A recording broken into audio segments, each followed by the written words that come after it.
What's up, you guys? Sean Ross Sapp, managing editor of Fightful.com and FightfulMMA.com, here for the UFC 222 wrap-up.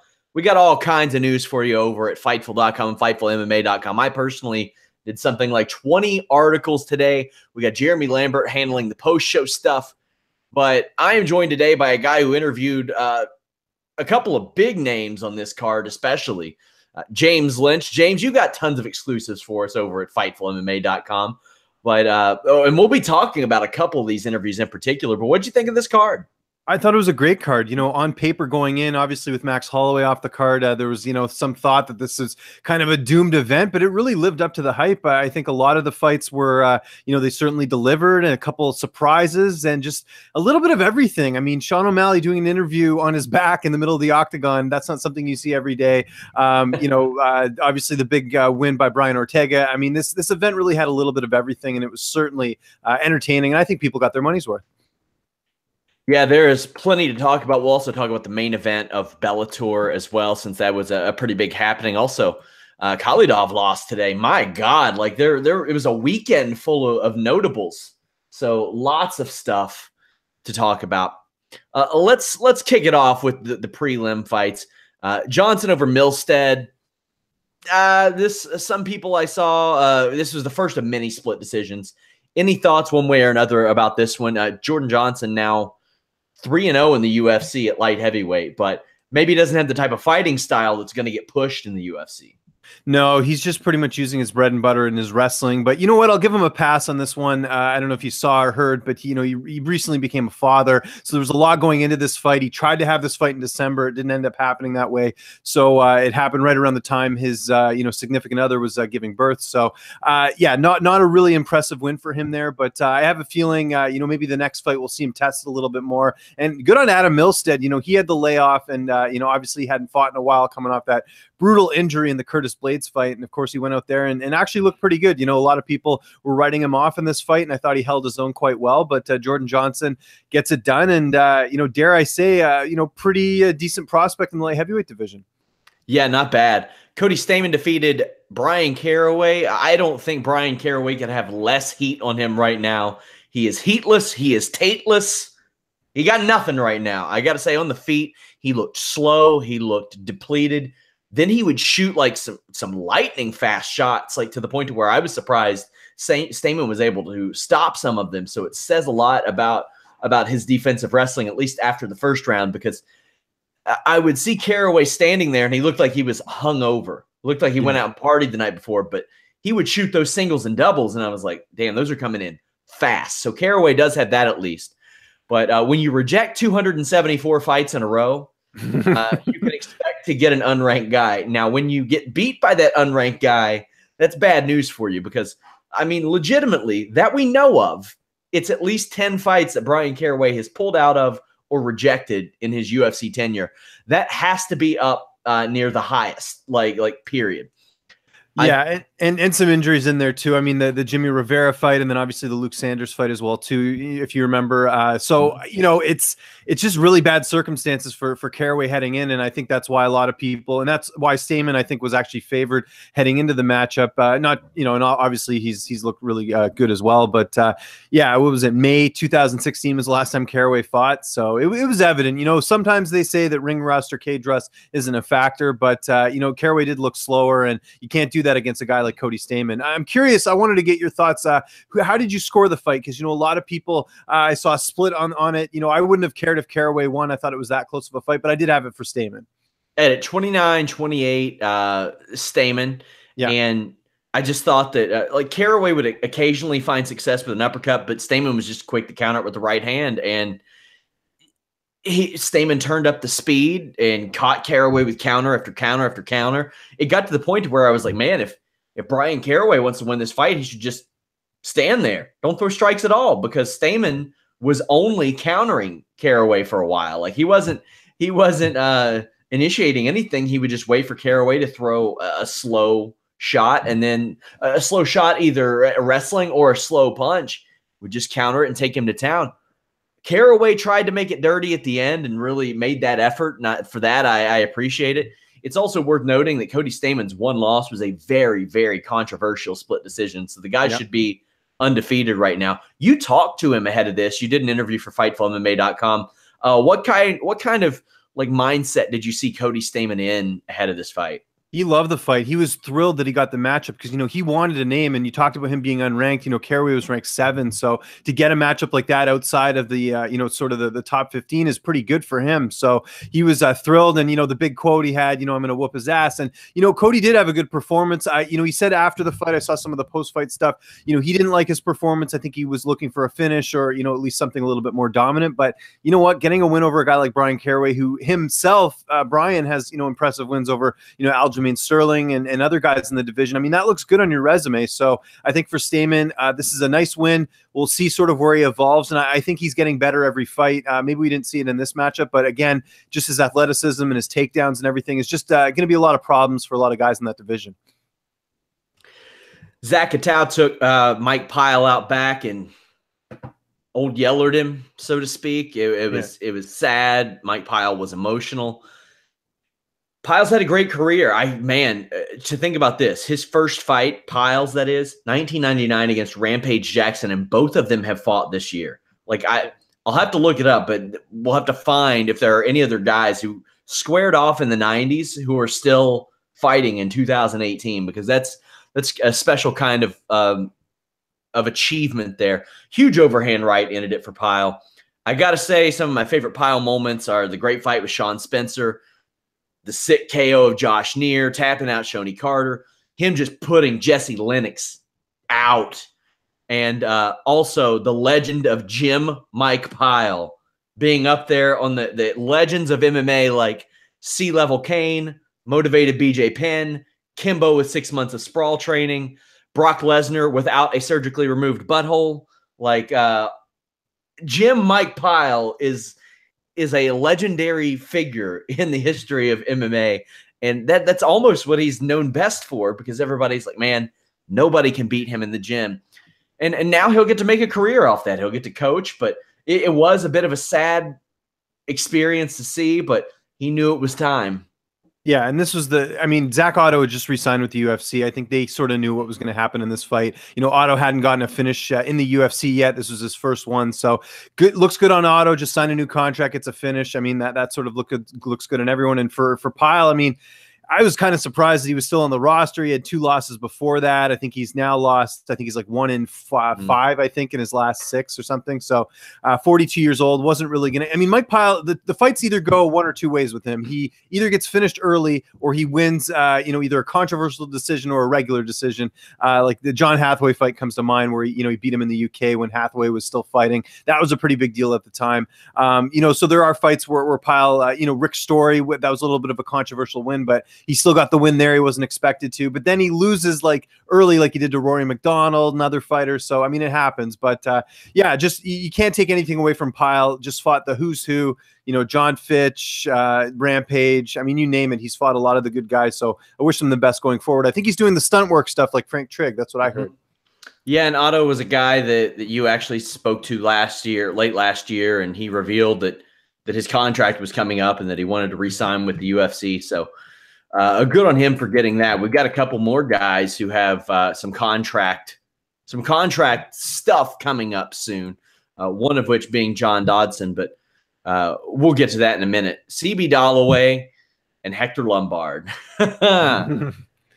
So what do you do when you can't box very well? You can't get inside for fear of being countered, and you don't want to clinch because of your opponent's judo?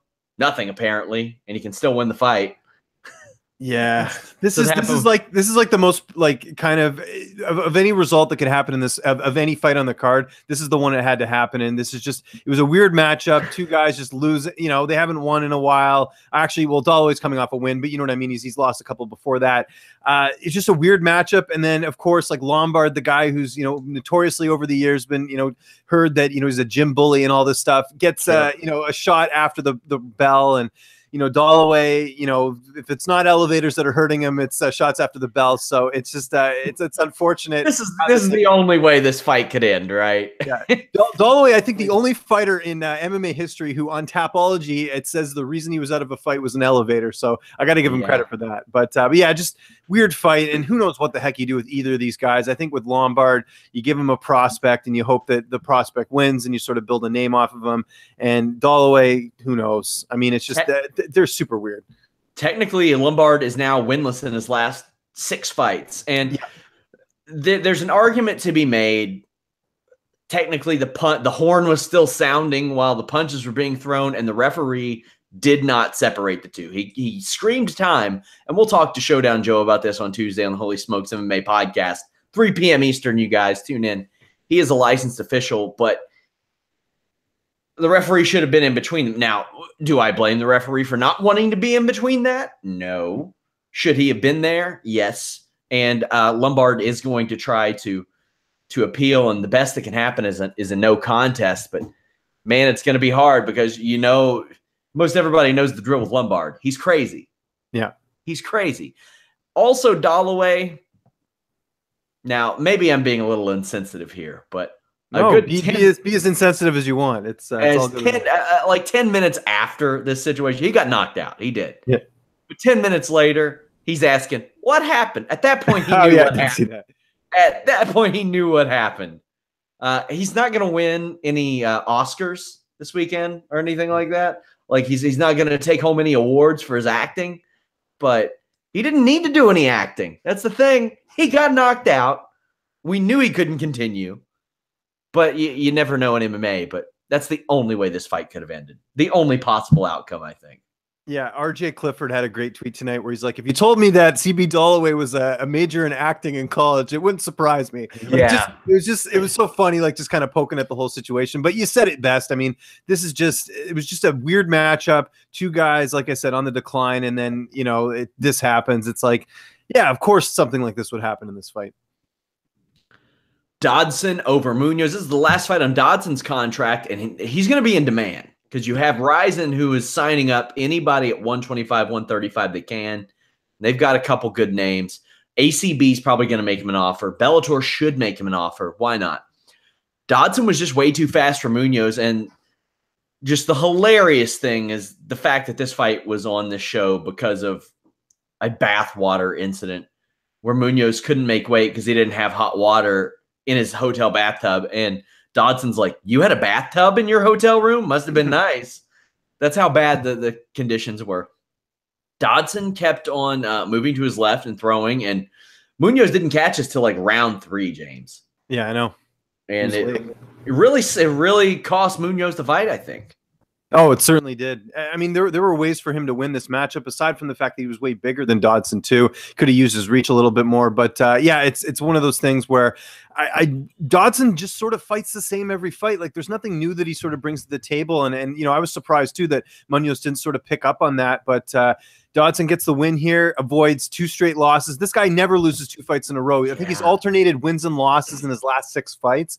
So, again, just sort of a weird thing. And he really should be fighting at flyweight. I mean, it's just because as long as Demetrius Johnson's there, he's going to be staying up in bantamweight. But, I mean, when he starts fighting guys that are a little bit higher on that level, he's going to run into some problems. But yeah, just, good win for him. I think he'll probably end up staying with the UFC. I don't know if Bellator doesn't seem to be too eager to sign any lighter weight class guys. Although with Higo losing the way he did the other day, I mean, they're going to run out of contenders at 135. So they might want to look at that. But yeah, we'll see. Johnson, I saw, the post-fight stuff saying, he wants to resign with the UFC. So we'll see what happens. But he's got to feel a little bit kind of pissed about what happened in Brazil too. So we'll see. We'll see what he's got to be pissed about the 2 penis kicks he received as well. Yeah, that too. Yes, exactly. All-time high penis kicks. One of which was, I don't want to say he had coming, but he jumped through the air and accidents happen. But two fouls essentially, accidental fouls, no deduction. What did you think of that? Yeah, I mean, there was a lot of stuff missed tonight. This being one of them.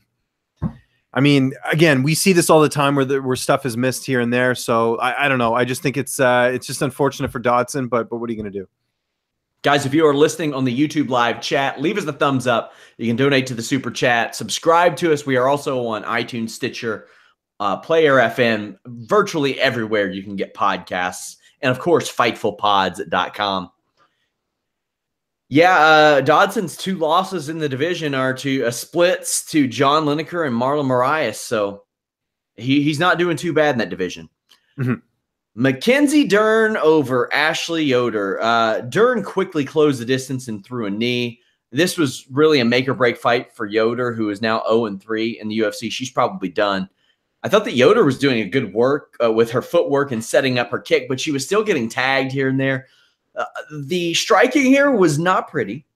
There was not much head movement at all. Mackenzie Dern has a decent chin, but the only reason that I knew this is because it never moved and her head got snapped back every time. So we got to find out what kind of a chin she had. Dern finally got Yoder down in round 3, and you had to know at that point it was a wrap, either a submission or she was going to ride out the round because Ashley Yoder was not going to come back. But then Adelaide Byrd haunts Mackenzie Dern and almost cost her this fight. And this was something that was brought up earlier in the show. Like John Yannick was like, uh-oh, guys, Adelaide Byrd is in the house. Yeah. No, what do you think of this ahead of the Mackenzie Dern fight? Well, I mean, it's always a wild card. You just, you throw logic out there and then you throw a grenade, and that's what Adelaide Byrd does. I think Rogan kind of summarized it up pretty well in the fight. So it didn't really surprise me to see that with her, being involved in the judging. But just talking about Dern, I mean, if you've watched her sort of her fights leading up to her UFC debut, you know that her striking wasn't that great. It's like everyone, the media, the UFC, everyone, they want her so badly to be what Ronda Rousey was before the Holly Holm knockout, and I don't blame them because the promotion's starving for stars, and Mackenzie is she's well spoken, got a good story obviously with the jiu-jitsu stuff, but she needs a lot of work, and I don't think it's a big deal. People are sort of talking how she's a bust and all this stuff. It's like she's 24 years old. She needs some work on some striking. You give her opponents like this that are sort of lower level, and you build her up. She works at it. She's at a good camp at the MMA lab. I think there's room for improvement. And don't take anything away. People are going to talk about Dern not looking good tonight. We should be talking about Ashley Yoder actually looking not bad and not like a 3-1 underdog like she was heading into the fight. So I think that's sort of something we can look at in this matchup. But Dern, she has some good abilities, but obviously she needs to catch up in the striking department and sort of improve there. But 24 years old, lots of room to improve.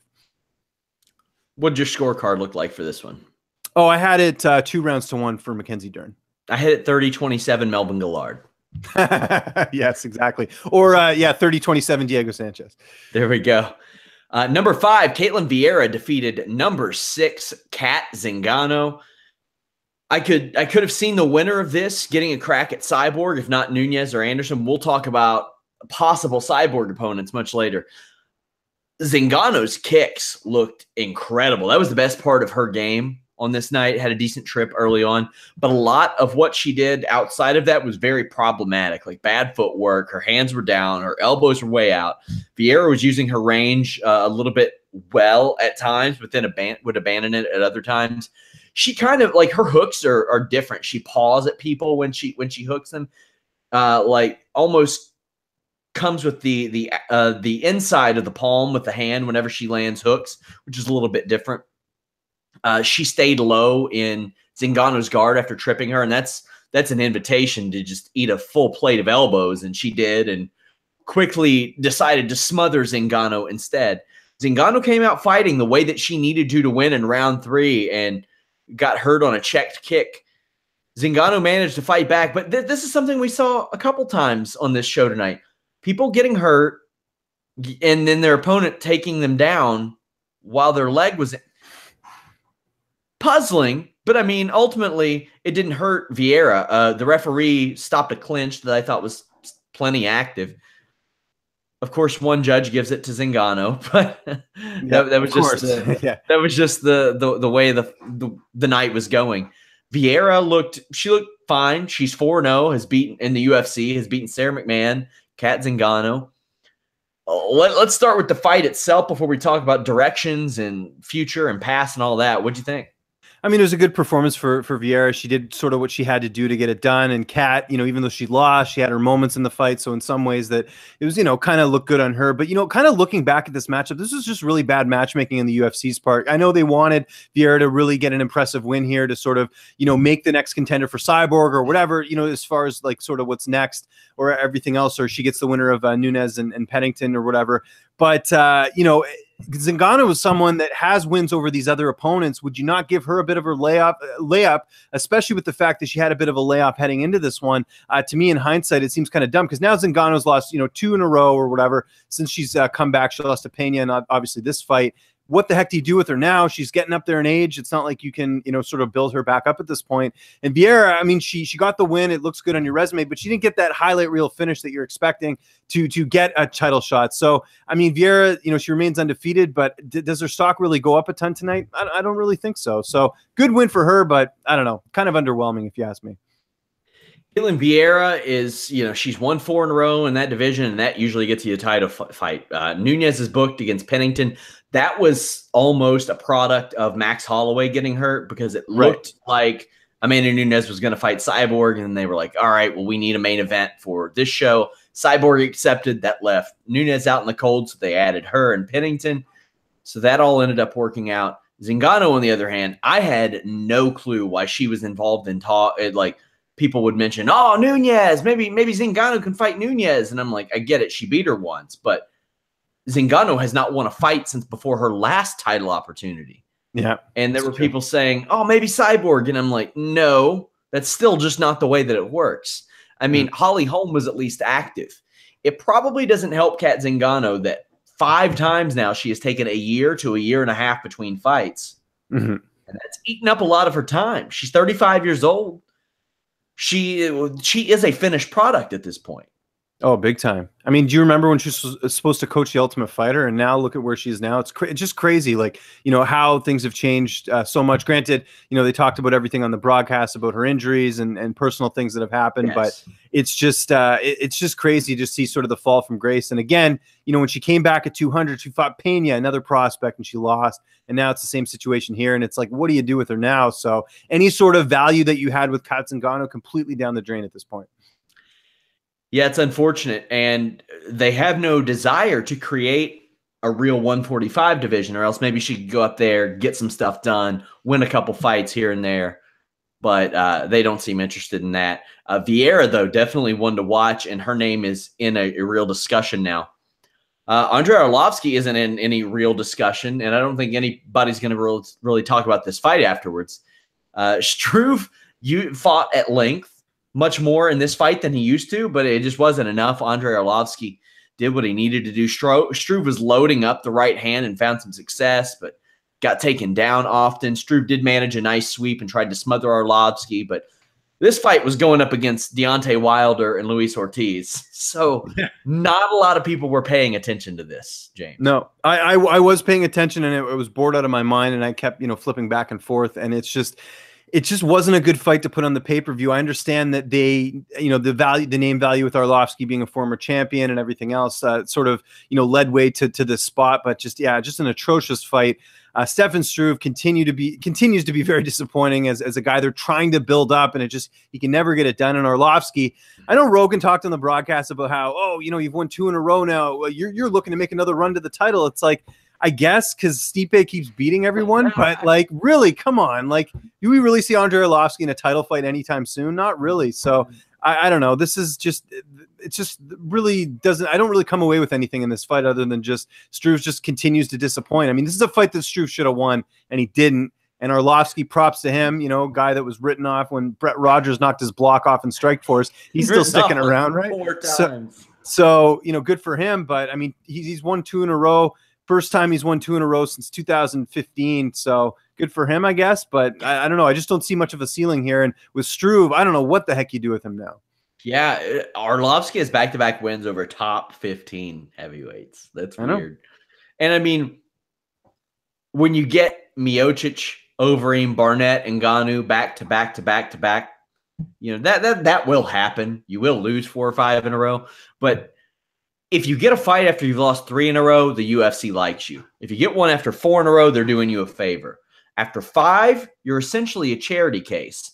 And Arlovski took that charitable donation, put it in a slot machine, and ended up hitting the jackpot there. I personally think that Stefan Struve is the perfect stylistic opponent for a Brock Lesnar if he were to return. A guy, because Struve does not like to fight at range very much, even though he has it. He doesn't really like to hit people that much. And the irony is Brock Lesnar doesn't like to get hit that much. And it's somebody that Brock can get his hips underneath. And then once he does get his hips underneath him, will just dominate him. So that's what I could see. Oh, Sean O'Malley. My God. I'm waiting for the ghost of career future and Matt Riddle to visit this guy. This was fun. Like, what a first round O'Malley had. He had Sukumtov just in trouble with a bevy of different strikes and combos and couldn't put him away, but with elbows, with kicks, with punches, at range, he would step in, step out. I thought that was maybe even a 10-8 round. Sukumtov just couldn't get off his back foot and almost ended up getting triangled and armbarred on the ground. And nothing beats advice between round 2 and 3. Like, go get that motherfucker when you get styled on for the first 10 minutes. Oh, okay. All right, champ. And Sukumtov's performance in round 3 certainly reflected that advice because O'Malley got his leg hurt real bad. We're talking like Mike Chandler versus Brent Primus bad. Yeah. Literally, all Sukumtov had to do was nothing. Had he stood there, there's a good chance the ref was probably going to call a TKO for injury in that. Instead, what Sukumtov does is take O'Malley down repeatedly. His corner screaming at him, Twitter screaming at him, the commentators screaming at him. One guy in the world doesn't know what to do. How does this happen? I thought Sukumtov might have been able to win this. I actually picked him just because of how O'Malley looked in his last fight. Man, that was a mistake. Sukumtov has done this in the past. He has, as we say in wrestling, worked himself into a shoot so many times, like in the past, that it's cost him fights, and it definitely did tonight. Unfortunately, Andrei Sukumtov is going to be the Scott Norwood of the MMA community for the next couple weeks. And if you don't get that reference, Buffalo Bills, Super Bowl, 1991, Scott Norwood misses the field goal. That's what Andrei Sukumtov had in this fight, was a field goal. He could have finished Sean O'Malley in this fight. Sean O'Malley had one leg.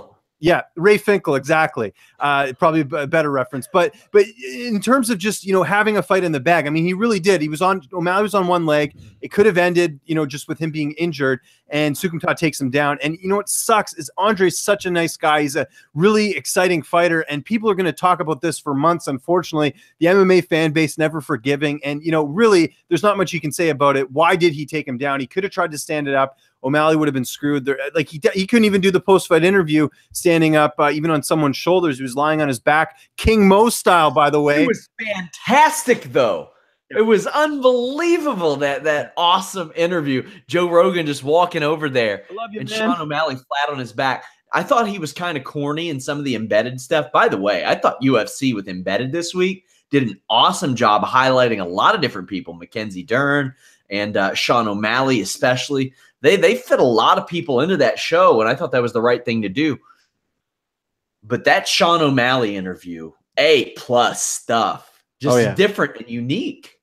Yeah, and you tweeted it out, his age. He's 23 years old. That's a lot of pressure to have people telling you, you're this highlight reel machine. And O'Malley delivered. I mean, the UFC does have a guy here that they can market and really push. And, don't be surprised if we see this guy in a main event soon for a fight night card or something like that. As far as one of the prospects they really want to get behind.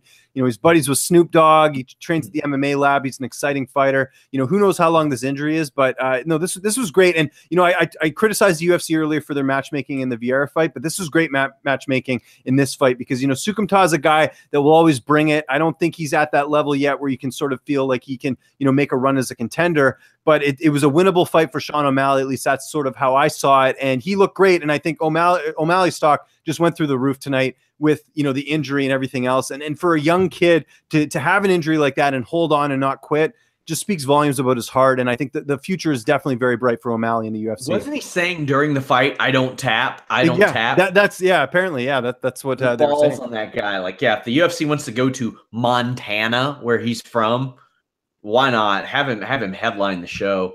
Uh, Over at Fightful MMA on Twitter, guys, we have Jeremy Lambert handling the post-fight stuff. Mackenzie Dern says that she wants to fight again soon. Did you notice they had George Gurgel out there? Oh, God, yeah. What the hell?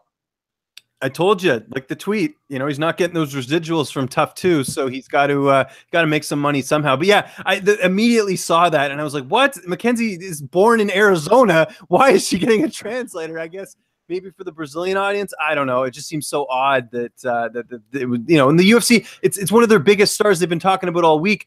They should know that she's from the States. She's a translator. So Gurgel is such a polarizing dude. He was such a great grappler, jiu-jitsu player, and he's from kind of my area. We used to at tournaments, our guys would end up against his guys all the time. I personally grappled 3 or 4 of his guys at tournaments, but he would go into fights and just swing for the fences. And if you remember, he coached Dustin Hazlett, who was a very, very young, promising guy, and was coached to pop in against Paul Daly and go for a rolling kick. It didn't work out too hot. Paul Daly booked against John Fitch. Yep. We'll talk about that here in a bit. Bryan Ortega, number 3 over Frankie Edgar. Noticeable size difference, but early on, Edgar was backing Ortega up with some great jabs. And Edgar's head movement was such a far cry from everything else that we saw on this show. Unfortunately, the movement that it made from upright to the canvas was also unlike anything we saw on this show. Ortega stepped inside with a huge elbow and followed up with a horror movie uppercut. I'm talking this uppercut is in a relationship on Facebook with Francis Ngannou's uppercut, and they are very happy together.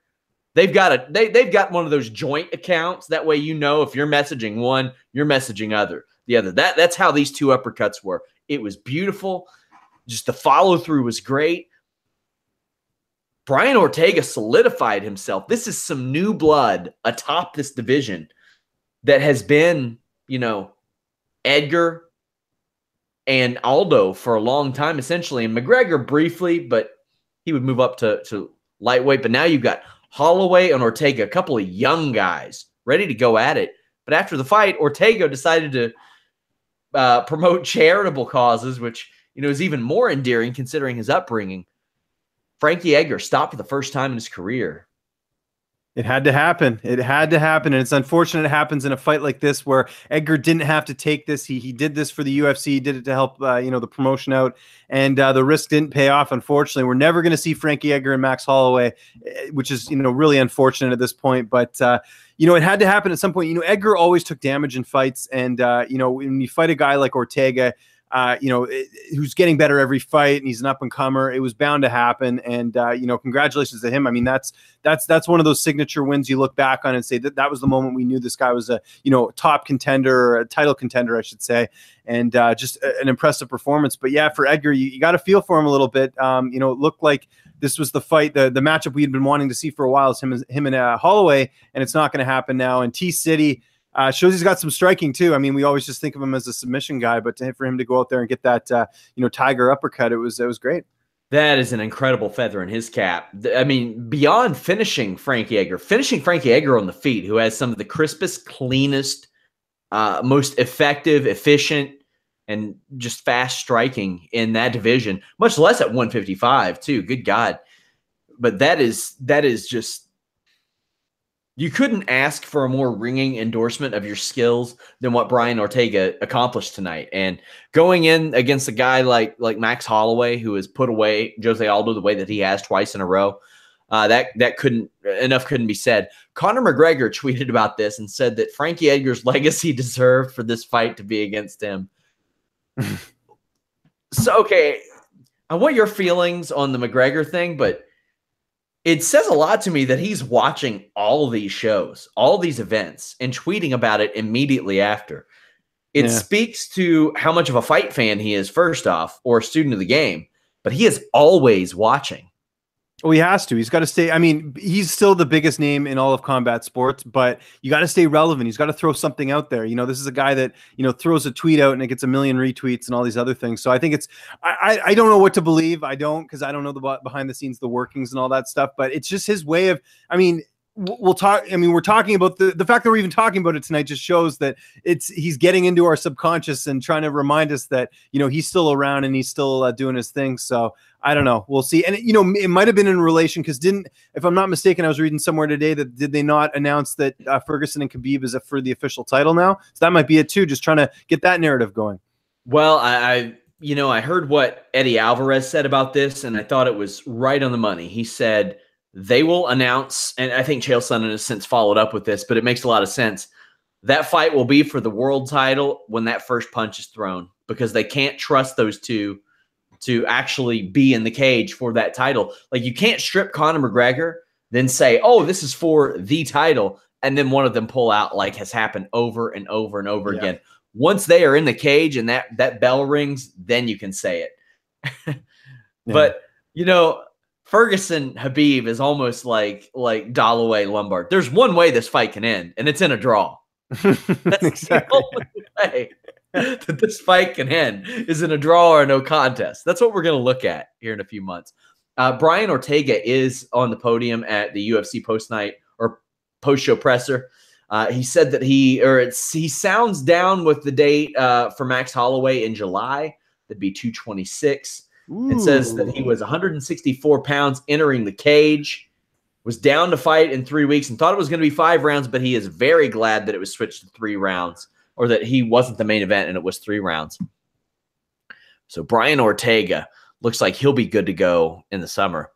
Can you imagine that international fight? I mean, I know name value wise, it's not the hugest thing, but can you imagine having Stipe and DC and then having Ortega and Holloway? How great would that be? Holy crap. I thought before the Holloway fight, I thought they could have really had like a super fight series and had Nunez, Cyborg, then Mighty Mouse, Dillashaw, and then Miocic, Cormier, like back-to-back months, because the way that it was constructed and the amount of champions you had, you could have reeled that off 3 months in a row and not really missed a beat and had your contenders hashed out in those divisions that really needed it. But as it turns out, we're getting at least one, likely two, because Rivera and Marias being booked just tells me, well, they're booking Mighty Mouse and Dillashaw.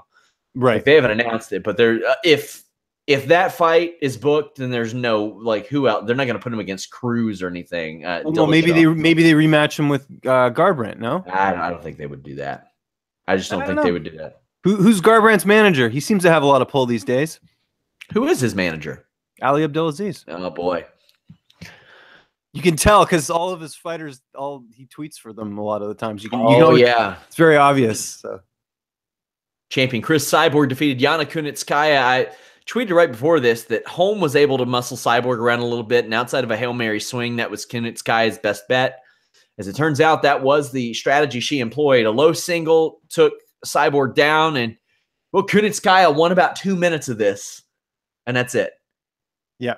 Kunitskaya had this. I mean, did she even really? Yeah, well, I was going to say, did she even really win? I mean, she was just sort of holding on to her. It wasn't really doing any damage. I mean, I get the idea of trying to control, but I mean, that's a moral victory. Exactly. It was only a matter of time. It was, least surprising result tonight. There's some discussion. Maybe Cyborg threw or landed an illegal knee. It didn't matter. Yeah, it didn't matter. Like I said, a couple minutes more, maybe. I don't know. Yeah, Cyborg finishes her not long after.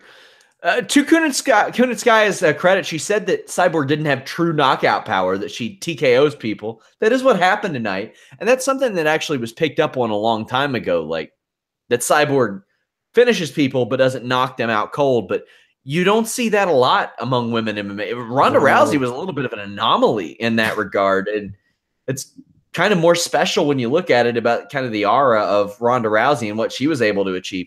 She was putting Betch Correia face down, ass up on a straight out of Compton logo. Like, that's not easy to do. And what's so funny about that is that pretty much ruined her career because she fell in love with her stand-up after that. And then she thought she could knock out Holly Holm, and that didn't work out. I mean, Ronda Rousey's greatest strength was always her judo. And I think that her years of judo gave her such a strong core that she was able to generate that type of power. And Cyborg can too. It's just, I don't know if Cyborg ever puts all of her power into her strikes because she lands one and it's the beginning of the end. Like, she knows it. Like, the way that women react when they get hit by Cyborg is unlike anything I've seen in women's MMA, because they just know immediately. They know it's the beginning of the end.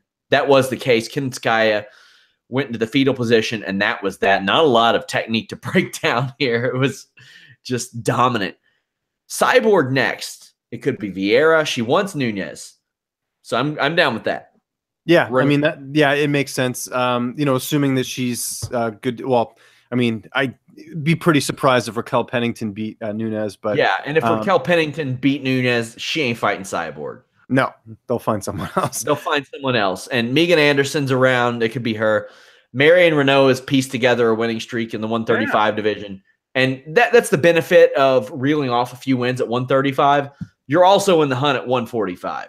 Like, it's at any time, any of these women could become a celebrity challenger. But Cyborg's 2 title defenses were just against Invicta champions who bumped up. And And the sad thing is, in the case of Evinger, it was one of the best opponents she ever faced until Holm. And I'm ready to see Cyborg take on some real competition. Holly Holm was real competition, but Nunez and Anderson, I think, are the 2 best bets. Yeah, and then you've got Julia Budd in Bellator. I mean, she's certainly improved a little bit. So that's kind of unfortunate as well. There's some other women sort of tied up in other organizations. But you're right. That's pretty much it. And who knows what they do at this point. They're going to have to get creative.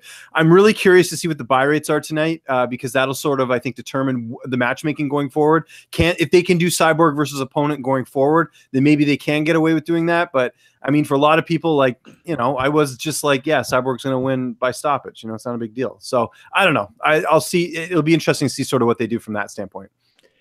Bellator happened last night. We'll just talk about the main event. Darian Caldwell. Hold on one second before we do that. You missed one fight on here. Alexander Hernandez finished. Oh my God, I did miss that. How did I miss that? And we had the exclusive on Fightful with Hernandez, who said he was going to go out there and shock the world, and he did. I mean, that was a huge upset. I completely skipped that over in my notes. I got to go back and add that. Yeah, what a monster!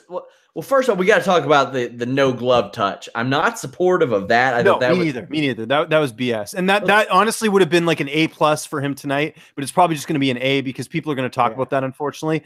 But man, what a knockout! And like, what's funny? I was talking to someone about this, earlier in the week, just saying, Dariush is one of those guys that he does get knocked out by guys that he shouldn't probably get knocked out by. Yep. The Nijum fight, and he got submitted by Chiesa. Like, he's known to make these mistakes. And sure enough, you got this confident kid. He's got nothing to lose. He quit his job. He was supposed to fight actually tomorrow night on a Fury FC card, and he fights tonight in Las Vegas, and he knocks him out. I mean, it doesn't get any better than that. Plus 1050 was the prop number on him by knockout tonight. It was great.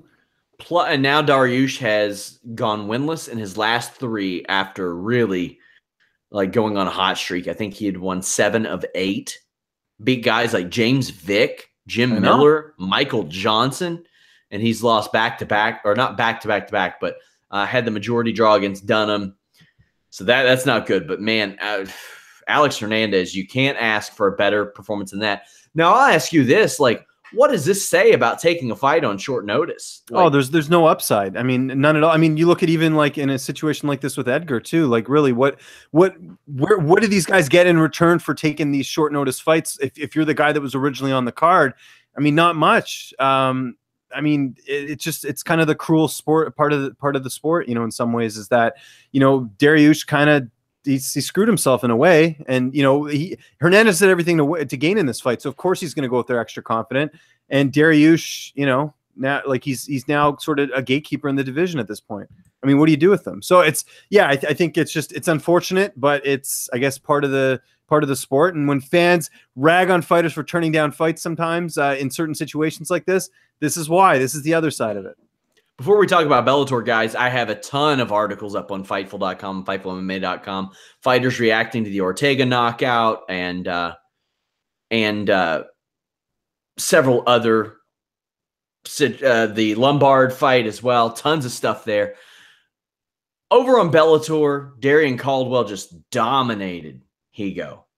Oh, yeah. What do you think of that performance? It proved that he is a top welterweight in the division period. And we're talking UFC guys too. I mean, that was a statement win. Leandro Higo, very, very, very talented guy. I feel bad for him. This guy has had like the worst luck. Like, I mean, he loses this big fight, his second opportunity at the title. I mean, I don't know if he's going to get a title shot anytime soon now. And then, he had the incident on the Ultimate Fighter, Brazil, where things didn't work out. And just, he's had a lot of like missteps. But Caldwell, I mean, the one blemish to Joe Tomaggio, which he avenged in his next fight, I mean, this guy's unreal and just, a real good star for Bellator at this point. And they should be happy about this because, oftentimes Caldwell is winning decisions and nobody really likes that. Now he gets a finish, an impressive finish. He's a guy they can build around. He's got a good personality, comes from a good gym. This is good news for Bellator, and something I hope they push is these prospects they have, man. They've got so many, and that's one thing with the UFC. They just don't seem to push a lot of the prospects unless you're Mackenzie Dern.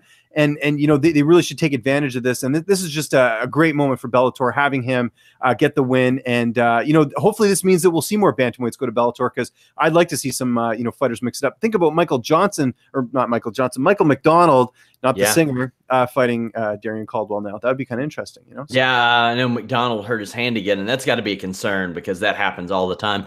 Yeah, Joe Time Anglo, who has actually split a couple of fights with Darian Caldwell, beat Joe Warren on that show, and that seems like a natural matchup, but also such a Bellator thing to run back a fight for like the third, fourth, fifth, seventh time. That's just what they do, Yeah. Guys, FightfulMMA.com. James Lynch is always posting exclusives there. He does the interviews. I'll do write-ups on them, and he's had tons of stuff. One of my favorites recently is Cajun Johnson talking about how the MMA FA kind of booted him out for joining Project Spearhead, which I thought was just fascinating to hear him talk about. We have tons of articles up tonight about the fights on the show with highlights from the show, pros reacting, all kinds of stuff. I took a look at contenders or prospects at heavyweight today. Check that out too. And of course, we have the Holy Smokes MMA podcast, 3 p.m. Eastern on Tuesdays. James Lynch has the MMA Industry podcast on Thursdays, which is always fascinating to check out. You get to see a different side of the sport that you haven't seen before. But yes. James, tell the people a little bit about that. The MMA Industry podcast, the only podcast you'll find that talks about what goes on behind the scenes in the world of mixed martial arts, whether it's from a media standpoint or managing and other stuff like that. So definitely check that out. Usually live every Thursday at 1 o'clock. We're trying to keep to that time slot. But last week we had a bit of a change because we had the guys from Submission Radio on, which was a blast. And I know you were a fan of my Australian accent, where I was making fun of them, how they plug their show every single time. Welcome to Submission Radio. Be sure to give us a like on YouTube. That type of great stuff. So I have an Australian on my show every Tuesday night. Hannah, but the thing is, her accent isn't as thick. I mean, you can still notice it, but she spent quite a bit of time in America too. So she was a little bit, her accent was a little bit domesticated in that regard, at least as it pertains to America. But lots of stuff on Fightful.com, FightfulMMA.com. I have my full interview with Tim Storm up on FightfulWrestling.com. And the coming weeks, there aren't going to be a lot of UFC shows, but my God, WrestleMania weekend is psycho. What do you think motivated the UFC to run WrestleMania weekend, which they have steered clear of for years? I think they're just clueless. I do. I mean, I don't know. It just seems odd. Why didn't they have an event this weekend at the Arnold? That's my question too. You got all the... Why not run this show at the Arnold? I don't know. Another kind of head-scratching move.